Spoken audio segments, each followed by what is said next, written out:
ಸ್ವಲ್ಪ injections supplements ಎಲ್ಲ ಕೊಟ್ವಿ. ಎಷ್ಟು ಪರ್ಸೆಂಟ್ ಕಡಿಮೆ ಆಗಿದೆ? 50% ಕಡಿಮೆ ಆಗಿದೆ ಒಂದೇ ಇಂಜೆಕ್ಷನ್ಸ್ಗೆ. ಇದು ಅವ್ರ ಎಕ್ಸ್ರೇ. ಸೊ ಈ ಥರ ಇತ್ತು.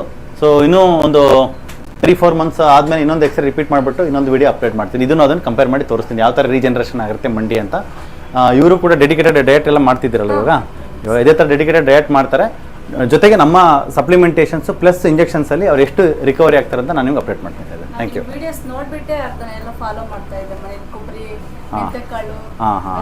ಹಂಗಾಗಿನೇ ಯೂಶ್ವಲಿ ಏನು ಈ ವಿಡಿಯೋಸಲ್ಲಿ ಯಾಕೆ ನಾವು ಜಾಸ್ತಿ ಸ್ಪೆಸಿಫಿಕ್ಕಾಗಿ ಹೇಳೋದಂದರೆ ಪ್ರತಿಯೊಬ್ಬರು ಪೇಷಂಟ್ನ ಎಕ್ಸ್ಪೀರಿಯನ್ಸ್ನ ನಾವು ಕೇಳಿಕೊಂಡು ನಮ್ಮ ಒಂದು ದಿನನಿತ್ಯ ಜೀವನದಲ್ಲಿ ಅದನ್ನ ಅಳವಡಿಸ್ಕೊಳ್ಳುವಾಗ ಅದರಲ್ಲಿ ನಮಗೆ ಆಲ್ಮೋಸ್ಟ್ ಬಾಡಿ ಒಂದು ಲೆವೆಲ್ ಡಿಟಾಕ್ಸ್ ಆಗಿರುತ್ತೆ. ಆಗ ಇಲ್ಲಿ ಬಂದು ಟ್ರೀಟ್ಮೆಂಟ್ ತಗೊಳ್ಳುವಾಗ 1 or 2 ಇಂಜೆಕ್ಷನ್ಸ್ಗೆ ಚೆನ್ನಾಗಿ ಇಂಪ್ರೂವ್ಮೆಂಟ್ ಆಗಿಬಿಡುತ್ತೆ. ಬಟ್ಟು ಇಲ್ಲಿ ಬರೋವರೆಗೂ ಅವ್ರು ಕಾಫಿ ಟೀ ಎಲ್ಲ ಏನೂ ಬಿಟ್ಟಿರೋದಿಲ್ಲ. ಸೊ ಆ ಥರ ಇರುತ್ತೆ. ಸೊ ದಯವಿಟ್ಟು ಈ ವಿಡಿಯೋ ನೋಡಿರೋ ಎಲ್ಲರೂ ಕೂಡ ಅದನ್ನ ಅನ್ವಾಂಟೆಡ್ ಆಗಿ ನೀವೇನೇನು ಪತ್ತೆ ಮಾಡ್ತಾ ಇದ್ರಿ ಇಲ್ಲಿ ಬರೋಕ್ಕಿಂತ ಮುಂಚೆ?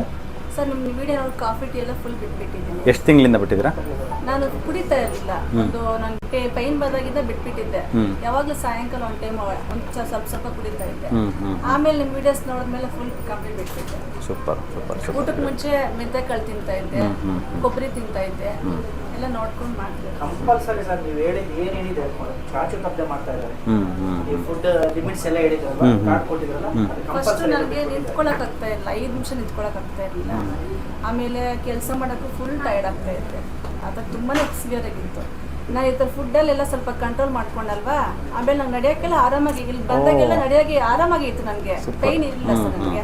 ಬಟ್ ಅಂದರೆ ಕೆಳಗೆ ಕುತ್ಕೊಳ್ಳೋಕೆ ಆಗ್ತಾ ಇರಲಿಲ್ಲ, ಮತ್ತು ಜಾಸ್ತಿ ನಿಂತ್ಕೊಳ್ಳೋಕೆ ಆಗ್ತಾ ಇರಲಿಲ್ಲ, ಓಡೋಕೆ ಆಗ್ತಾ ಇರಲಿಲ್ಲ. ಒಂದು ಹಾಫ್ ಆನ್ ಅವರ್ ಒಂದು 1 ಅವರ್ ನಿಂತ್ಕೊತಾ ಇದ್ದೆ ಫಸ್ಟ್, ಅದು ಆಗ್ತಾ ಇಲ್ಲ ನನ್ನ ಕೈಯಲ್ಲಿ.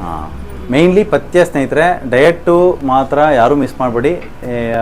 ಎಲ್ಲರೂ ಕೂಡ ಏನು ಹೇಳ್ಕೊಟ್ಟಿರ್ತಾರೆ ಆ ಪಥ್ಯನ ಫೋಕಸ್ ಮಾಡಿ. ನೀವು ಹಾಸ್ಪಿಟ್ಲಿಗೆ ನೀವು ನೋಡಿ, ಸಪೋಸ್ ಅದೇನೇ ಡಯಟ್ ಇನ್ನೊಂದು ಸ್ವಲ್ಪ ದಿನ ಕಂಟಿನ್ಯೂ ಮಾಡಿದರೆ ಇವತ್ತೇನು 50% ಬೆಟರ್ ಆಗಿದೆ, ಅದು ಇನ್ನೊಂದು 2-3 ತಿಂಗಳ ಬೆಟರ್ ಆಗಿರುತ್ತೆ ಅಷ್ಟೇ. ನಾವೇನು ಮಾಡ್ತೀವಿ, ಈ ಪ್ರೋಸೆಸ್ನ ಸ್ವಲ್ಪ ಸ್ಪೀಡ್ ಮಾಡ್ತೀವಿ.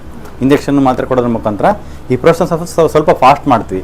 ಎಲ್ಲ ಡಯಟು ಓಪನ್ ಬುಕ್ಕಾಗಿ ನಾವು ಯೂಟ್ಯೂಬಲ್ಲಿ ಎಲ್ಲ ಬಿಟ್ಟಿದ್ದೀವಿ. ಅವ್ರು ನೋಡಿಕೊಂಡು ಅದನ್ನ ಅರ್ಥ ಮಾಡ್ಕೊಂಡು ಅದನ್ನ ಫಾಲೋ ಮಾಡಿದರೆ ಸಾಕು. ಆ ಥರ ನೀವು ಅರ್ಥ ಮಾಡ್ಕೊಂಡು ಫಾಲೋ ಮಾಡಿದ್ರೆ ರಿಸಲ್ಟ್ ಬಂದಿದೆ. We are very happy about your progress. ಇನ್ನು ಸ್ವಲ್ಪ ಇಂಪ್ರೂವ್ಮೆಂಟ್ ಆಗಬೇಕು. ಇದನ್ನು ಇನ್ನೊಂದು ಎಕ್ಸ್ರೇ ಮಾಡಿಬಿಟ್ಟು 2 ಕಂಪೇರ್ ಮಾಡಿ ನಾವು ವಿಲ್ ಶೋ. ಓಕೆನಾ?